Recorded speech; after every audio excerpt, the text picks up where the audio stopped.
하나님 말씀 봉독해 올리겠습니다. 디모데전서 4장 1절에서 5절 말씀 봉독해 올리겠습니다.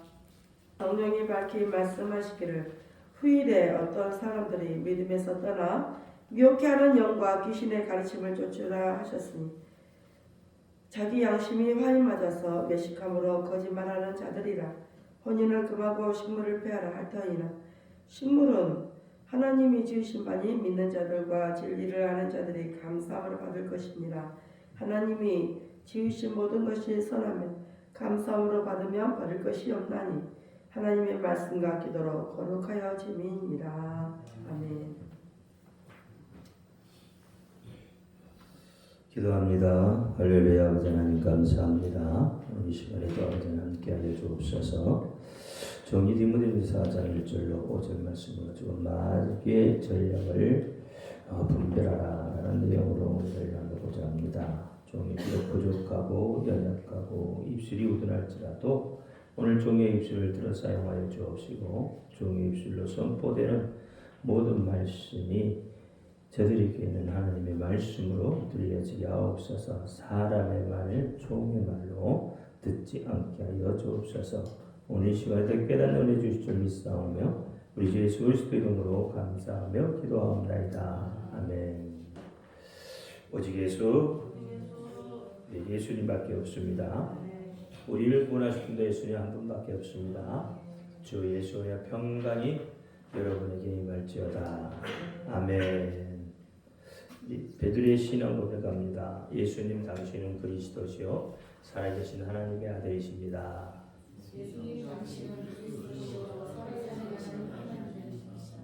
예수님 당신은 나의 구세주 나의 전부이십니다. 시대가 갈수록 악해지고 있습니다. 자기 양심에 화인을 맞아서 외식함으로 거짓말하는 자들이 더욱 많아지는 시대입니다.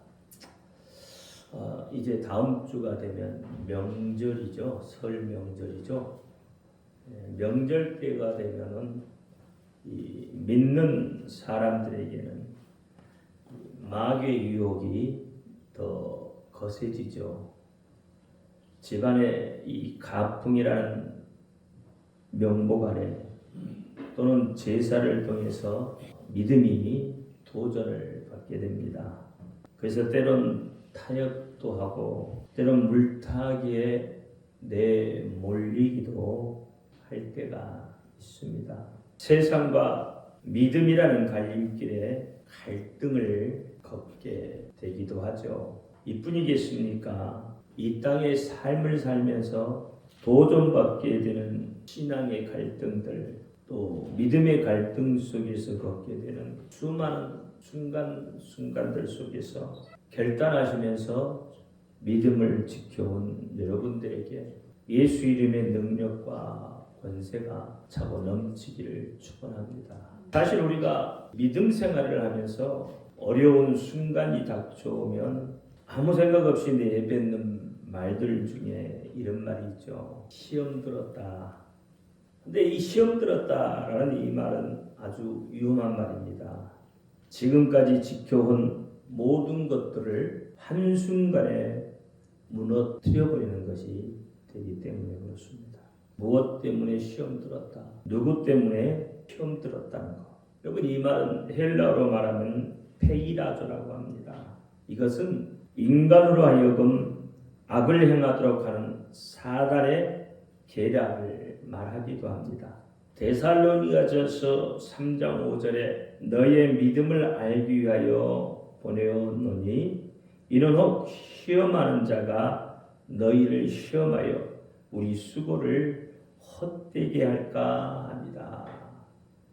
그동안의 수고를 일시에 무너뜨릴까 걱정이 되는 말이죠. 우리가 별 뜻 없이 반농담조로 나 시험 들었다라고 하는 이 말씀 속에는요 어떤 의미가 들어있냐면 여러분 그 의미를 깊이 알면 이런 말을 함부로 할 수가 없죠. 그래서 저는 농으로라도 이 시험에 들었다는 말을 입 밖에 내지 않았으면 좋겠어요. 왜냐하면 시험에 들었다라는 말은 다르게 말하면 유혹에 빠졌다라는 말이에요. 누구의 유혹에 빠졌을까요? 마귀의 유혹에 넘어갔다는 말이죠. 마귀의 유혹에 넘어가면 어떻게 될까요?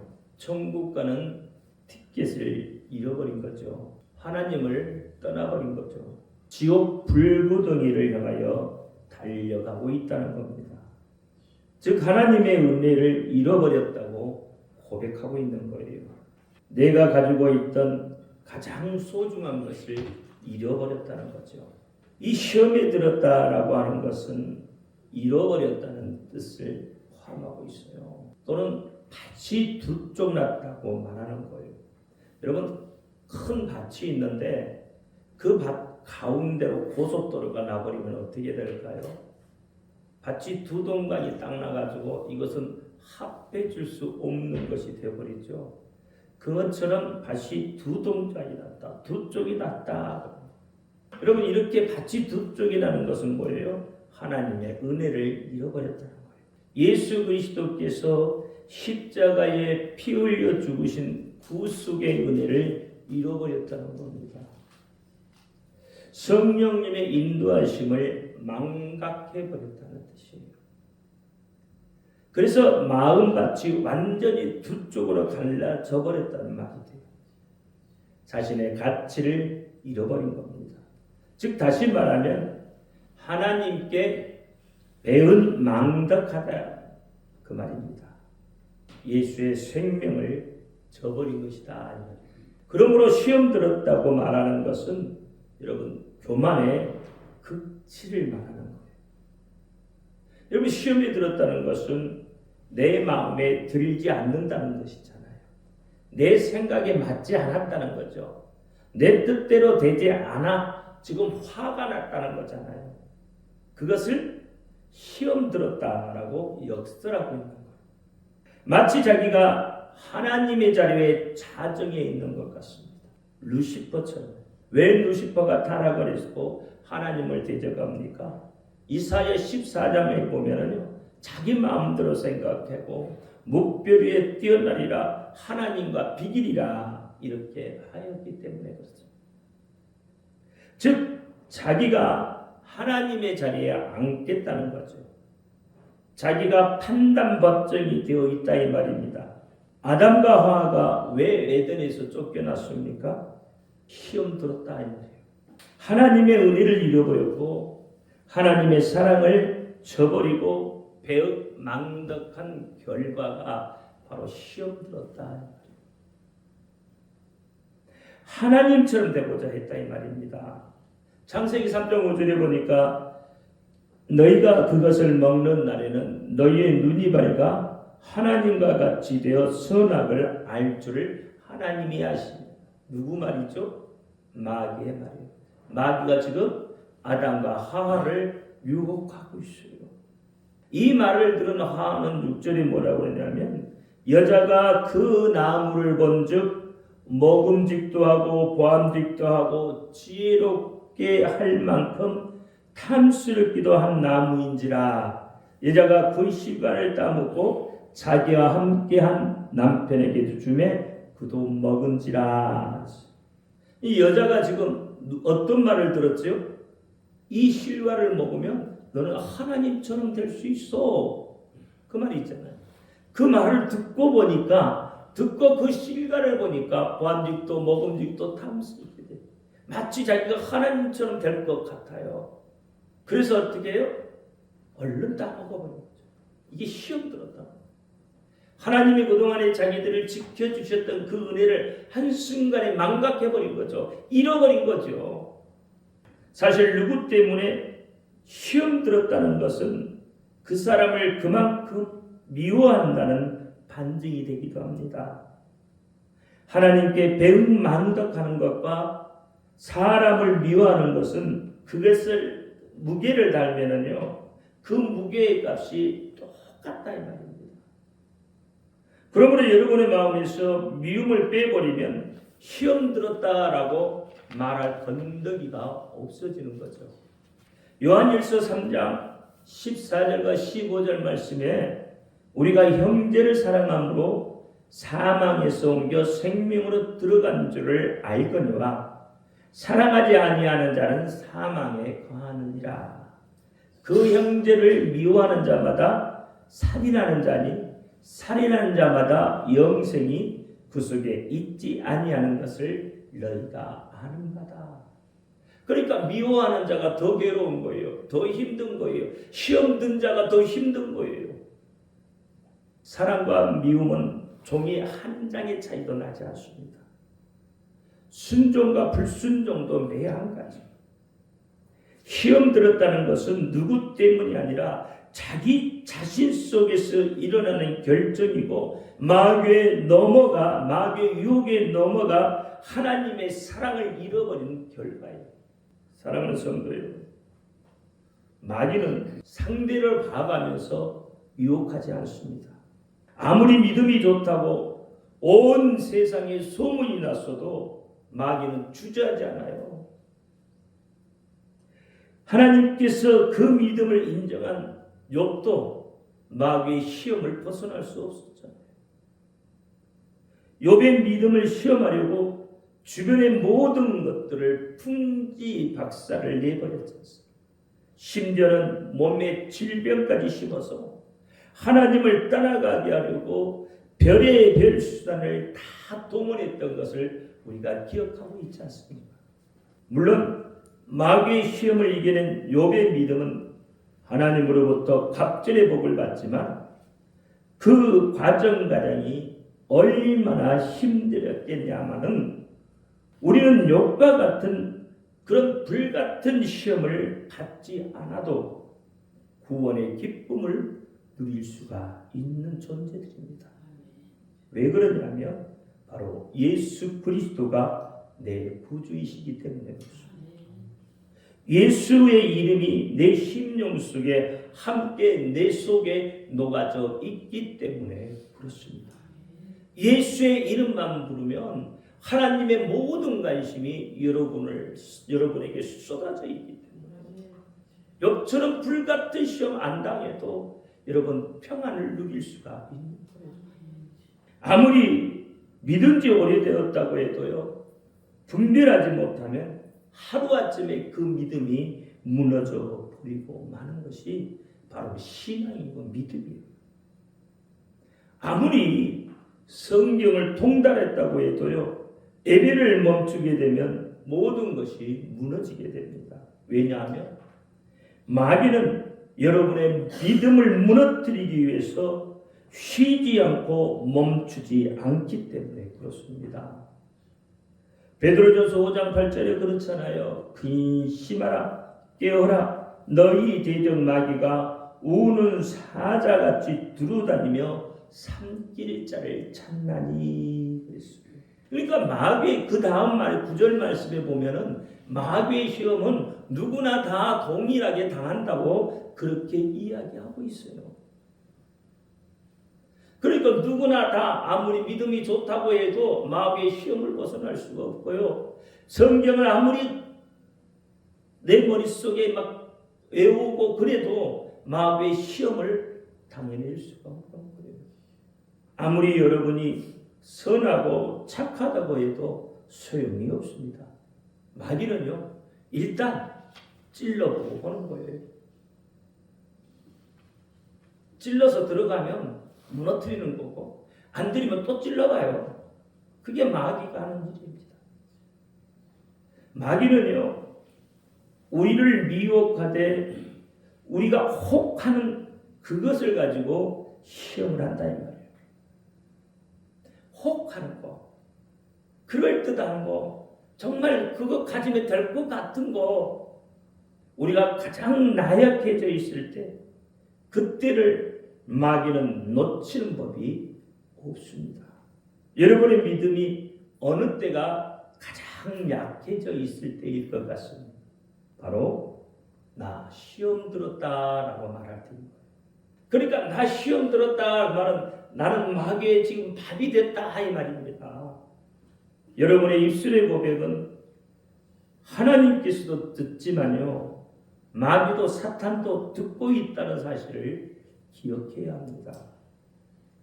민수기 14장 28절에 그들에게 이르기를 여호와의 말씀에 나의 삶을 가리켜 맹세하노라. 나의 말이 내 귀에 들리는 대로 내가 너희에게 행하리라. 하나님의 말씀, 하나님이 여러분의 말을 듣고 있다는 거죠.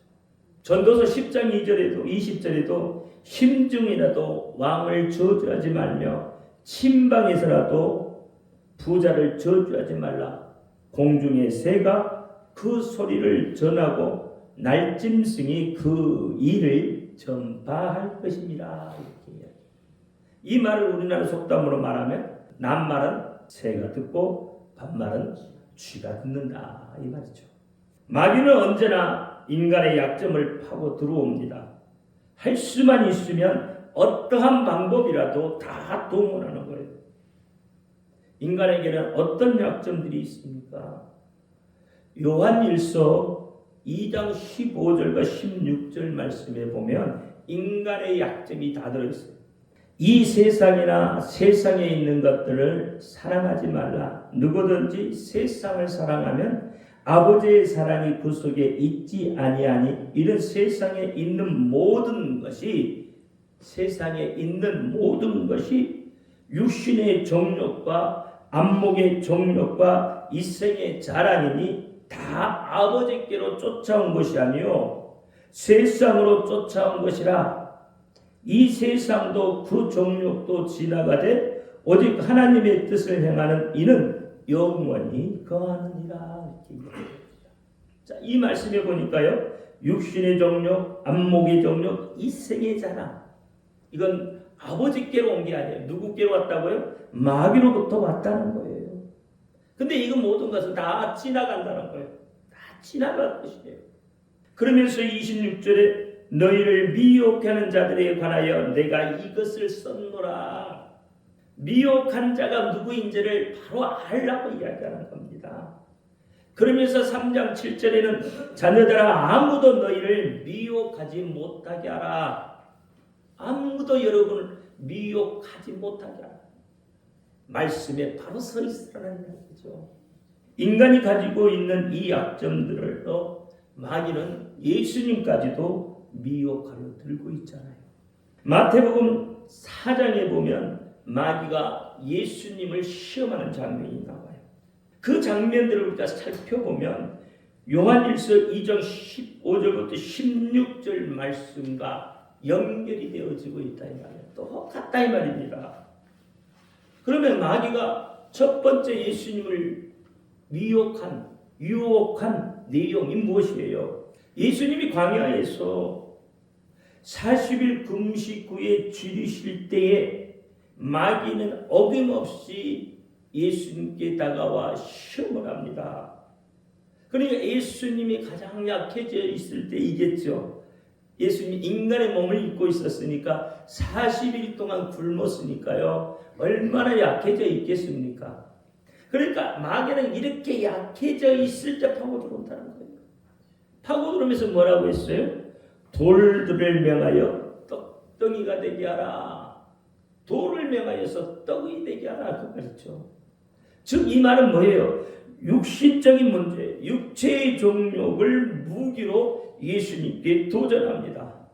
여러분 여기에서 육체의 정욕이라는 것이 뭐냐면 식욕, 성욕, 수명욕 이런 것들 인간의 생존을 위한 가장 기본적인 그 어떤 생리적인 욕구를 말하는 것이 아닙니다.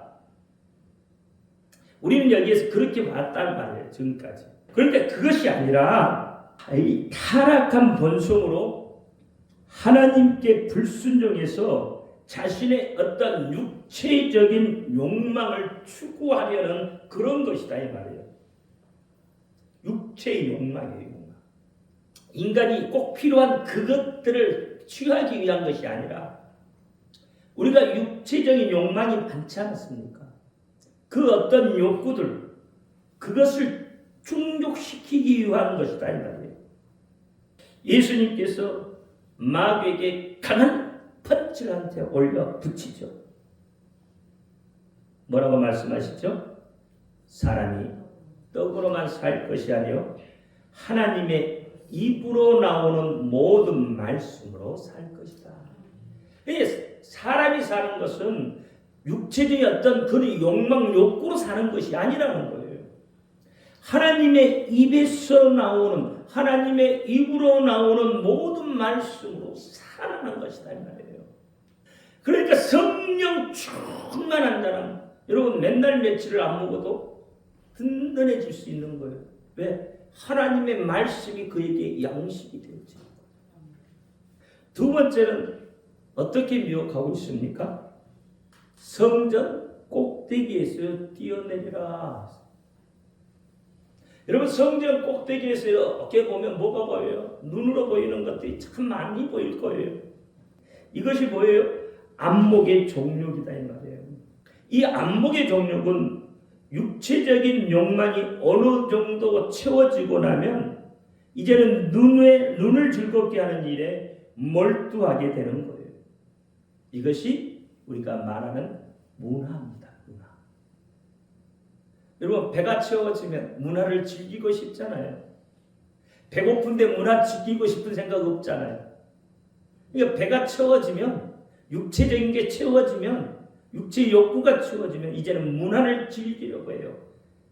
자, 여러분 문화를 즐기려고 해서 주일 예배 빼먹고 여러분 여름 같은 데는 어떻게 서핑보드 타고 겨울에는 스키 타러 가고 다 모여 문화를 즐겨 눈의 안목을 채우려고 하는 거다 이 말이에요. 여러분 이스라엘 백성들이 출애굽 후에 이제 광야의 생활을 하게 됩니다. 그때 모세가 한 40일 동안 안 보이죠. 그때 이스라엘 백성들이 한 일이 뭐예요? 황금송아지만. 황금송아지는 눈에 보이는 거예요. 안목의 정력을 채우려고 하는 거예요. 황금송아지를 만들어 놓고 그 옆에서 뭐예요? 춤추고 노래하고 하잖아요. 시각적인 효과를 노리고 있는 거예요. 예수님께서 이때 또 한 방 날립니다. 주 너희 하나님을 시험하지 마라. 세 번째 마귀의 도전은 여러분 엄청난 거죠. 엄청난 위력을 가지고 있습니다. 이 위력 앞에 웬만한 사람들은 다 무릎을 꿇게 돼요. 엄청난 무기. 그게 뭘까요? 내게 엎드려 경배하기만 하면 천하 모든 만국을 내게 주겠다는 거예요. 이것은 이생의 자랑입니다. 이생의 자랑이라는 것은 육신의 정욕과 안목의 정욕이 채워지고 나타나는 마지막 단계의 욕구인데요. 자신의 소유나 자기 자신을 자랑하고 싶어지는 욕구를 이생의 자랑이라고 해요. 즉 남에게 인정받고 싶어하며 자기를 실현하고자 하는 욕구를 추구함으로 인해서 최고의 인간의 어떤 가치를 높이는 최고의 인간이 되려고 하는 그런 것을 말하는 거다 말이에요. 여러분 우스갯소리지만 어르신들이 이렇게 모이면 그런 이야기 많이 한다고 하잖아요. 자, 손주 자랑하면 5만 원 벌금 내? 그러면 안 할 줄 알았죠. 그런데 어떻게 해요? 야, 나 오늘 5만 원 내고라도 내 손주 자랑하고 해 말겠다고. 5만 원 내고 손주 자랑 하는 거잖아요. 이게 이생의 자랑이다 이 말이에요. 예수님의 마지막 헤비급 한 방이 있습니다. 주 너희 하나님께 경배하고 다만 그를 섬기라. 이 한 방으로 마귀는 KO패가 되었습니다. 우리의 자랑은 예수 그리스도입니다. 예수님은 말씀으로 마귀의 유혹을 모두 이겨내셨습니다. 우리도 마귀의 유혹을 이겨내려면 말씀이 내 속에 있어야 합니다. 말씀이신 예수님께서 주신 그 예수의 생명이 내 속에서 혈관과 핏줄을 타고 온몸 구석구석 흘러 다녀야 합니다. 예수의 이름이 내 안에 성전된 곳에 자정해 계셔야 됩니다. 집요한 마귀의 계략을 분별해내고 이겨낼 수 있어야 합니다. 사도 바울도 이렇게 고백을 합니다. 예수님만 알기로, 예수님만 자랑하기로, 예수님만 전하기로 결단했죠. 성경에는 십자가만을 알기로, 십자가만을 자랑하기로, 십자가만을 전하기로 이렇게 되어 있습니다. 십자가는 예수 그리스도를 의미합니다.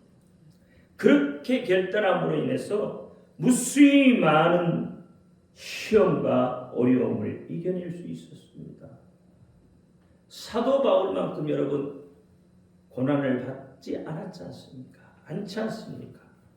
고린도후서 11장 16절에서 30절 말씀을 보면 사도 바울이 겪은 고난에 대한 이야기가 자기가 잘못해서 겪은 고난이 아니에요. 복음 때문에 겪은 동족으로부터의 위협, 이방인으로부터 받은 고난, 강으로부터 받은 고난, 취로부터 받은 고난, 수많은 고난들이요. 그렇죠? 죽음의 위기까지 올라간 고난들이 한두 번이 아니에요. 마귀는 이 시대도 여전히 우리를 미혹하고 있습니다. 사도 바울이요. 자랑하려면 부득불 나의 약한 것을 자랑한다고 말한 거죠. 우리는 마귀의 유혹을 이길 수 있어야 합니다. 마귀는 여전히 타협과 물타기 전략으로 여러분을 공격할 겁니다. 여러분 모세 예배를 통해서 잘 기억하시기 바랍니다. 성도가 예배의 성공자가 되는 것을 마귀는 결코 두고 보지 않는다는 겁니다. 마귀의 방해는 하나님의 예배의 역사를 결코 중단시키지 못합니다.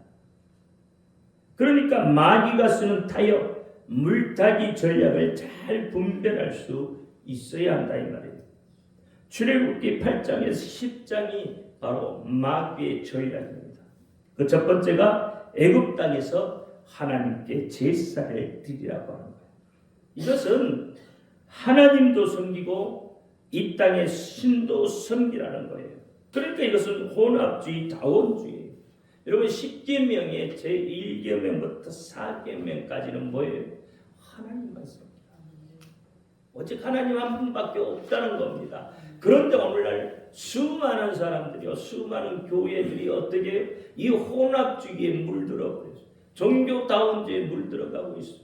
하나님이 명하지 않는 것이 그것이 옳다고 이야기하는 거예요. 하나님이 그것은 범죄라고 말하는데도 그것이 옳다고 이야기하고 그것을 가르치고 그것을 전파하고 그것을 말하고 있다 이 말입니다. 마귀는 집요하게 파고 들어와요. 두 번째는 너무 멀리 가지 말라는 거죠. 이것은 세속주의를 말합니다. 하나님을 섬기되 너무 열심을 내지 말라는 거예요. 애굽은 사망에 그려진 땅입니다. 우상의 땅이에요. 이 애굽에는 빛이 없고 생명이 없어요. 하나님의 말씀은 더더군다나 없고요. 거기서는 성전이 없습니다. 오직 뭐만 있어요? 이방신을 섬기는 것, 그 장소밖에 없습니다. 사단의 지배하에 있는 땅으로 하나님을 섬기는 것이 도저히 불가능하다는 말입니다. 이것을 계시록으로 말하면 라오디아 교회를 의미해요. 복음이 사라졌습니다. 세속주의에 물들어 버렸다 이 말이에요. 오직 예수님에 대한 그 신앙이 세속주의에 물들어 버려서 여러분의 믿음이 정말 내가 내 믿음을 지키고 있는 건지 그것 자체도 의심하고 있다 이 말이에요. 세 번째는 장정만 가라고 합니다. 남자들만 가라고 하는 것은 그 마음을 애굽에 머물게 하는 거예요. 다시 말하면 인본주의죠. 다시 오게 만들려는 책략이에요.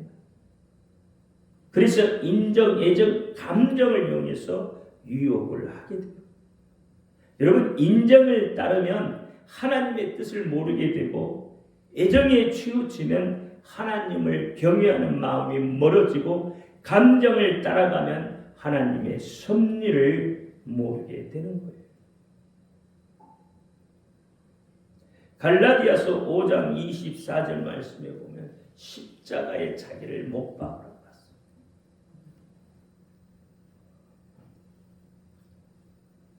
네 번째는 양과 염소는 두고 너희 사람만 가라.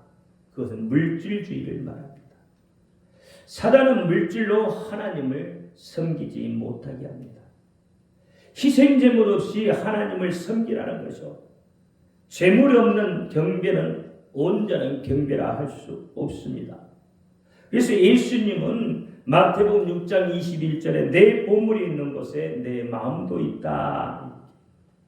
창세기 19장에는 노새 안에는요 물질의 집착을 버리지 못하고 하나님의 심판을 받아 소금 기둥이 되고 마는 거예요. 마귀는 순교적 예배를 지금도 방해합니다.